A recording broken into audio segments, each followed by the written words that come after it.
Range trading. First, we need to identify the setup. For a stock to be range trading or trading within a range, it needs to be trading within a static line of support and a static line of resistance. That's going to be a horizontal line of support and a horizontal line of resistance. Now, the idea of range trading is just very simple. You're looking to buy at or near the support and sell near the resistance. Buy near the support, sell near the resistance. Buy near the support and sell near the resistance. So when you're trading within a range, you're not necessarily looking for a breakout of the range. You're trying to trade within the confines of the static line of support below and the static line of resistance above. It's also very simple as to where you're going to place your stop loss, because if the support is to hold and the stock is to trade within the range, where you're buying should hold as an area of support. Therefore, your stop loss can be placed just below.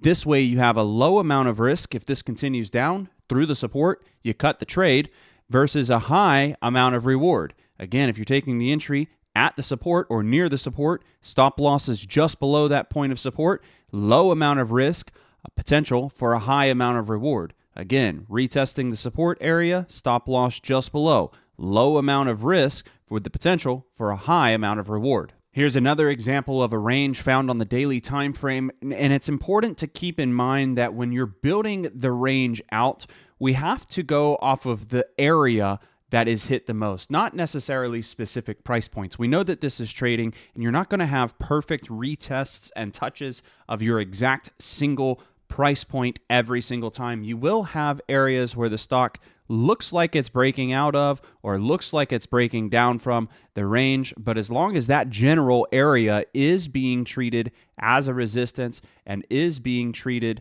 as a point of support, then the range is valid. So in this example, we would be looking to buy on CVX near the support, let's just say $148, with the stop loss placed just $1 below at $147. You get multiple retests here, here, and here, and you would be looking to sell near the resistance above, which is 152. Now, a couple of times it does break out and press above that, but ultimately 152 area is your resistance. So try not to think of these support and resistance lines of the range as super specific price points, but rather as a zone as to where you're going to be looking to take your profits. One more thing to note about ranges and trading within the range: the amount of reward has to be worth the amount of risk that you're assuming. So, for example, if you have a stock that's range trading between $147 and $146, the amount of potential profit there is $1 per share,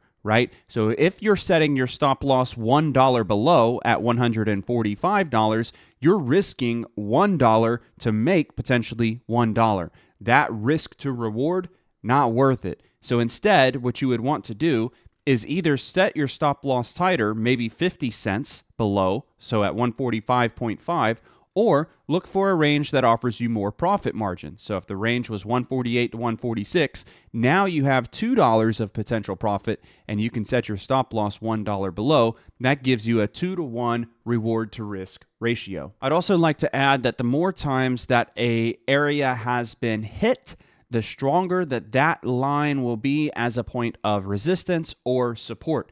In this example, I'm showing you a range here where we have outlier data up at $318 on CRM. But the line that's been hit the most, or the area that's been hit the most, is $310, where you have one touch of 318 up here, but multiple touches of 310 down here.